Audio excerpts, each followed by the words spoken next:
We're going to revisit the 6.5 Creedmoor. It's absolutely astonishing to me that over all the years since 2013,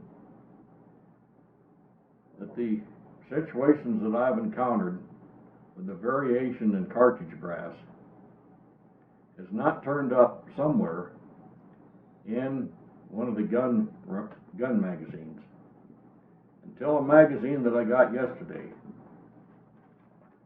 Shooting Times. Shooting Times has an article about a new rifle that came out, and in that article, here's the edition of the Shooting Times.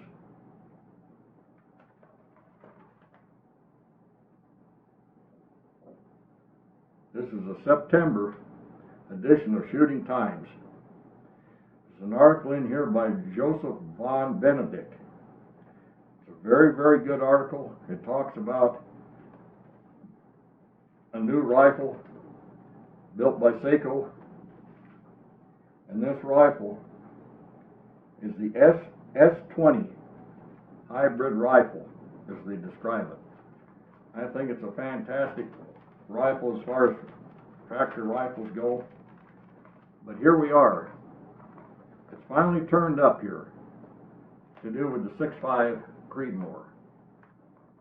I'm going to read a paragraph by Joseph. I'm guessing the S20 has a minimum dimension match type chamber because Federal's hybrid hunting match grade ammo with Berger bullets were snug.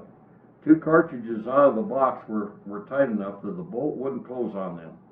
Tight chambers are both good and bad. Without a tight chamber, you usually can't achieve the sort of accuracy the S20 is capable of. On the flip side, you want to chamber and check all ammunition at the range before hunting or competing with it. Well, despite the fact that he wrote an amazingly nice article, here's a guy writing about something, and he's faulting the chamber of the rifle. This is not a fault of a tight chamber. It's real obvious, folks. Real obvious, especially to a lifetime learned fella on this subject such as myself. There are simply 2 of those cartridges that the brass dimensionally was a little bit different. It's simple. Those 2 rounds wouldn't chamber in the rifle. That's what the difference is. Trying all 20 rounds out of that box of ammunition in the rifle, all the others went in.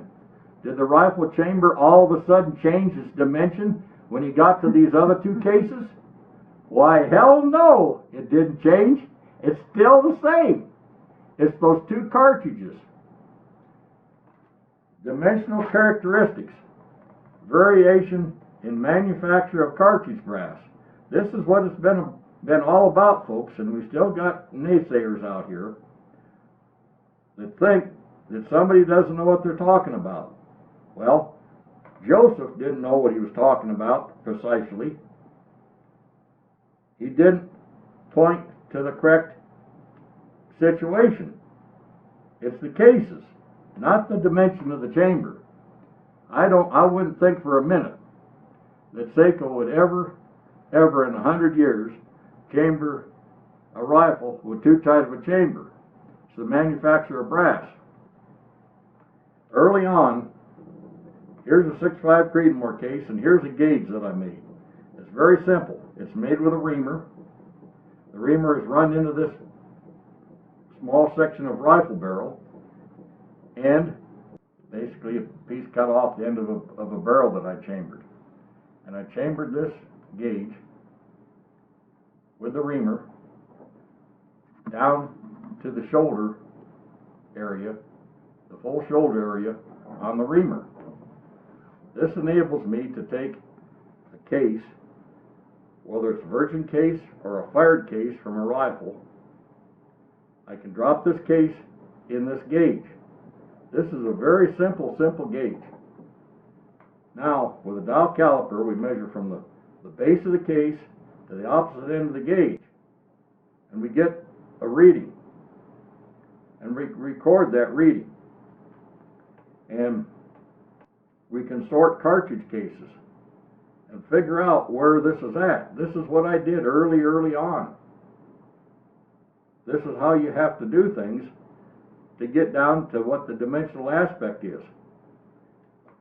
And over time, checking 5 different manufacturers of cartridge cases, I found 3 manufacturers' cartridge brass to vary within certain lots, not every lot, but just certain individual lots.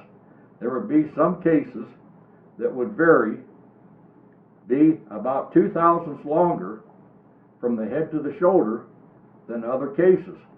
This is exactly what Joseph von Benedict encountered here. If he encountered that type situation, it's the cartridge case.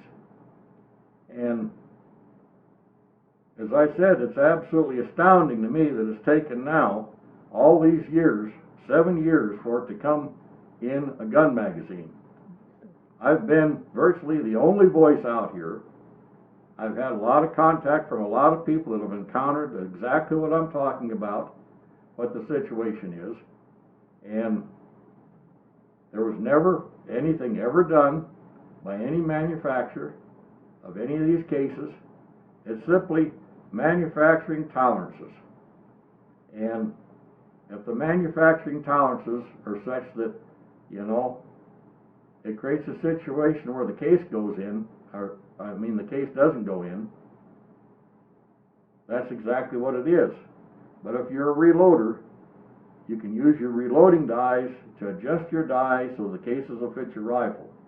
But if you're a factory ammunition buyer and you've got ammunition that won't fit your rifle, you simply got to buy other ammunition and/or lots of ammunition till it will fit your rifle. It's really pretty simple. It's not a difficult thing, but it's kind of a pain in the neck when you run into that sort of thing. And I'm not and never have condemned the 6.5 Creedmoor. I've simply pointed out that there's a dimensional situation. And after all these years, this was federal ammunition that Joseph used in this new Seiko rifle. It's still coming around. But you've got to understand, 2 thousandths is about half the thickness of a human hair. A human hair is going to be between 3 and 4 thousandths around. That's how close that these rifles are chambered. They're chambered that close. This is how close this cartridge brass is manufactured. It's amazing to me that they can even manufacture brass as close as they do. But it's just the fact of the matter is, it showed up in this particular chambering, and it showed up from various manufacturers. It's not a consistent thing. It isn't all the time. It's from time to time we have this.